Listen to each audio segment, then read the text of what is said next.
Welcome to the Literary Titan podcast.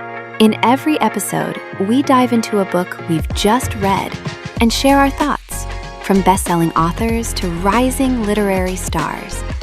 We read it. Now let's talk about it.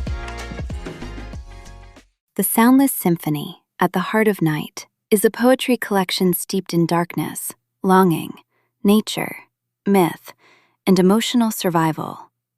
Stacey Serafina White moves through grief, desire, silence, and renewal, with a voice that often feels like it's standing at the edge of night, listening for something tender beneath the hush.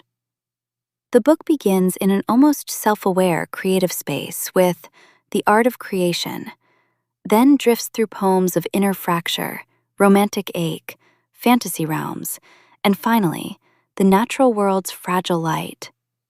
By the time the collection reaches pieces like To Reach for Thea's Light and Familiarity, it has become less a linear journey than a nocturnal procession, one where sorrow, beauty, and imagination keep brushing against each other in the dark.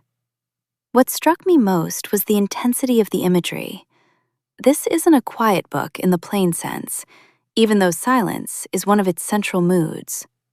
White writes in lush, shadowed textures, full of black roses, moonlit melodies, scarred palms, river pearls, Pegasus wings, phoenix fire, and goddess light. At times, I found the poems almost baroque in their layering, especially in Step Into My Realm, where the speaker tumbles through a fantasy landscape of demons, fae, griffins, and a dark kingdom. That kind of abundance won't be for every reader, but I admired how fully the book commits to its atmosphere. It believes in its own dream logic, and that sincerity gives the collection its emotional pull. I also appreciated the ideas underneath the ornamentation. The book returns again and again to the cost of feeling too deeply, of being unseen, of turning pain into something that can be held without being simplified. Reflection captures that sense of being trapped by memory, while silence turns grief into something thorned and alive. The love poems are often wounded rather than sweet, with desire mingling with abandonment in pieces like Adrift and Heartache, a Moonlit Melody.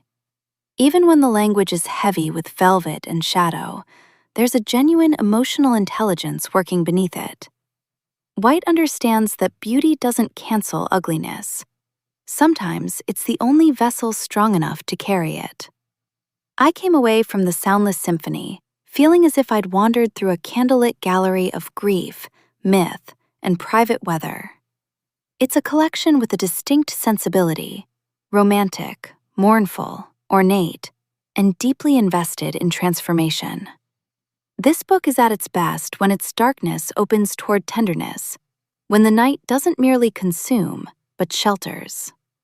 I'd recommend it to readers who enjoy atmospheric poetry, gothic romantic imagery, mythic flourishes, and emotionally saturated writing that lingers in sorrow without surrendering entirely to it. Thanks for joining us on the Literary Titan podcast. If today's review sparked your interest, be sure to pick up a copy of the book and experience it for yourself. If you enjoyed the episode, don't forget to subscribe, leave a rating, or share it with a fellow book lover. Until next time, keep reading, not just to escape, but to grow.